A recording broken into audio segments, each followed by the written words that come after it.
I'm going to show you a 5-part framework for how to approach drawing anything. You can use any materials you have. Like I said, it could be your regular pen and copy paper. The goal is not to create a perfect drawing, but to give you an understanding of what the process is. I also want you to grab an object that you have at home and place it in front of you. Choose something simple but somewhat meaningful, like your favorite mug or maybe a souvenir you brought from one of your trips. It can also be a set of objects. For example, I chose several painting tubes. So click pause now and go grab whatever you are going to draw and place it in front of you now. And I just want to say it again that this process works not only for simple objects, but for literally whatever you'll be drawing or painting in the future, whether it's a quick sketch, a portrait, a botanical illustration, landscape, anything. We will discuss a set of decisions and actions you make as part of your creative process. All right, so these are my watercolor tubes that I'm gonna draw, and I'm gonna use this side of my sketchbook to explain things and test something out, and this side of my sketchbook will be for the actual drawing that we're gonna do. So step 1 of the framework is to decide on your composition. Always remember to work from the bigger picture towards the smaller details. First of all, you want to decide how you will arrange the subject matter of your drawing. We talk about the basic rules of composition in more detail in the art exploration course. At this point, you just want to think of several key questions. Are you going to make a vertical or a horizontal drawing? How much space on your paper you will take? Where exactly you will place your objects? And what are you trying to communicate by doing so? For example, if you draw something small in the middle of the big piece of paper, you might want to convey the feeling of loneliness or isolation.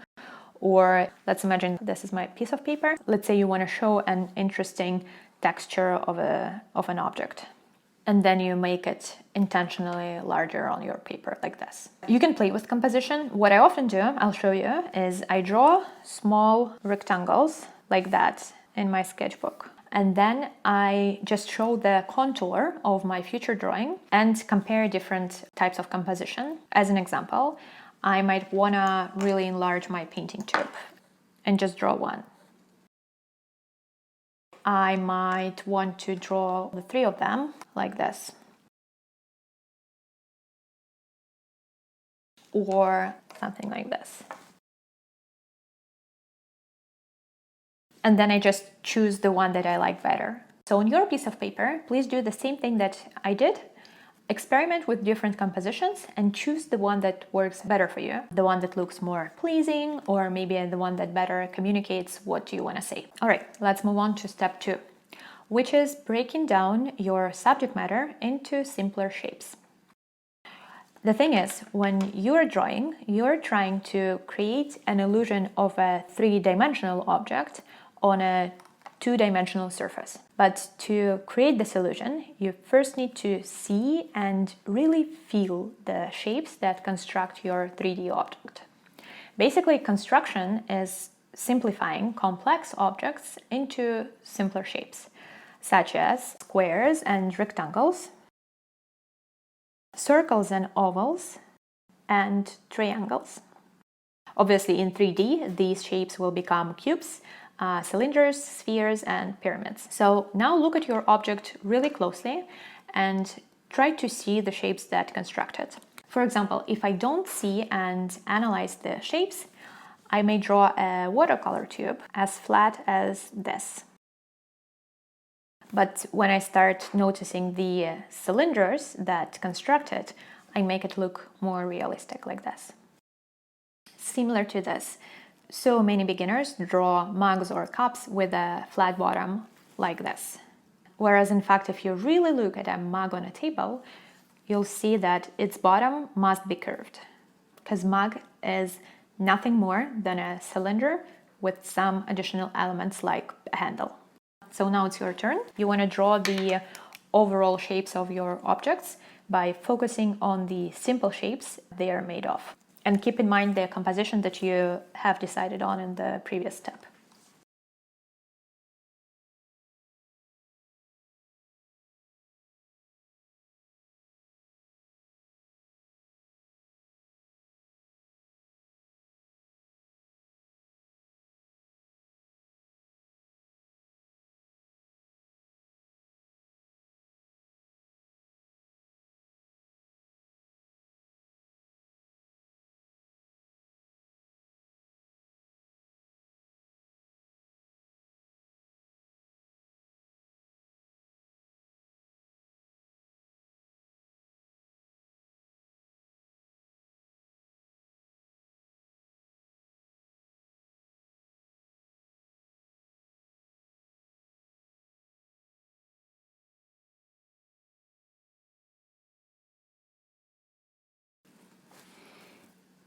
All right, I've got something like this.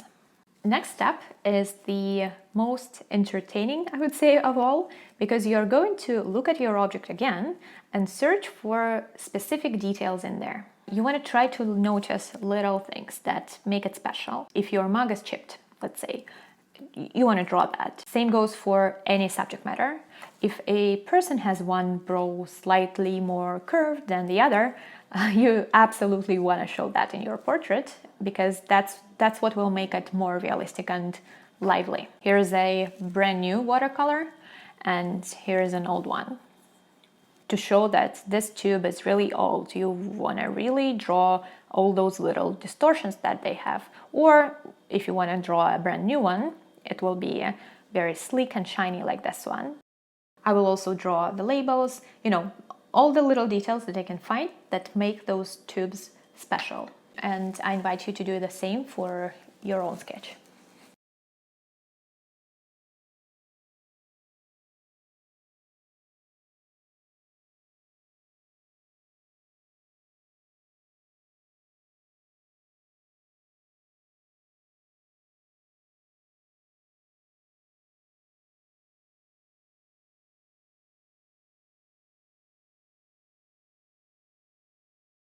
Step 4 is showing light and shadow.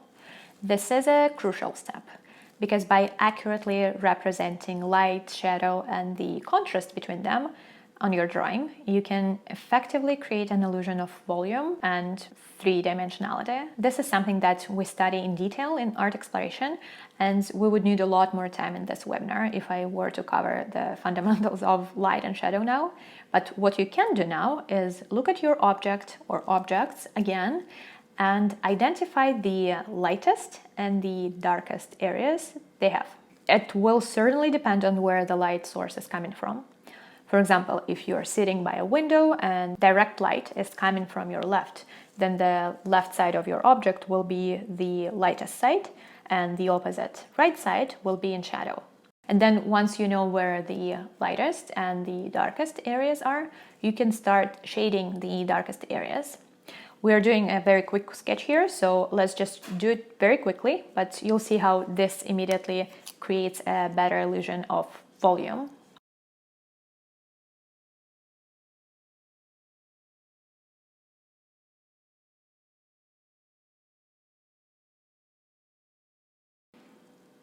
In some cases, I'm just gonna thicken the lines, and that will immediately create the shadows. It doesn't really matter at this point the way that you choose to represent the darkest areas. You just need to mark them as the darkest ones. That's it. And the last step here is tidying up your drawing. I want you to look at it again and focus on the key characteristics that make your subject matter unique, and just try to intensify them. I'm just going to go over those little curves and distortions once again.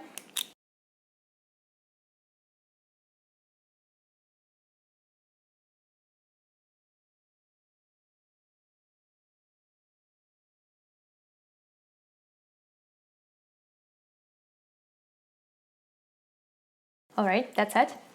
Like I said, these are the steps that you will be following for every single sketch or artwork you'll be creating in the future, regardless of the subject matter. Step 1 is composition, deciding on the composition. Step 2 is simplifying your complex object into simpler shapes. Step 3 is adding key details. Step 4 is drawing the light and shadow. And step 5 is intensifying the key features. You've probably noticed that a lot of what I've been doing was about observing. And I really want you to understand that drawing is, in fact, an act of deep, focused observation. If I were to ask you to draw an object from your imagination without even looking at it and without following those 5 steps, the result would be very different.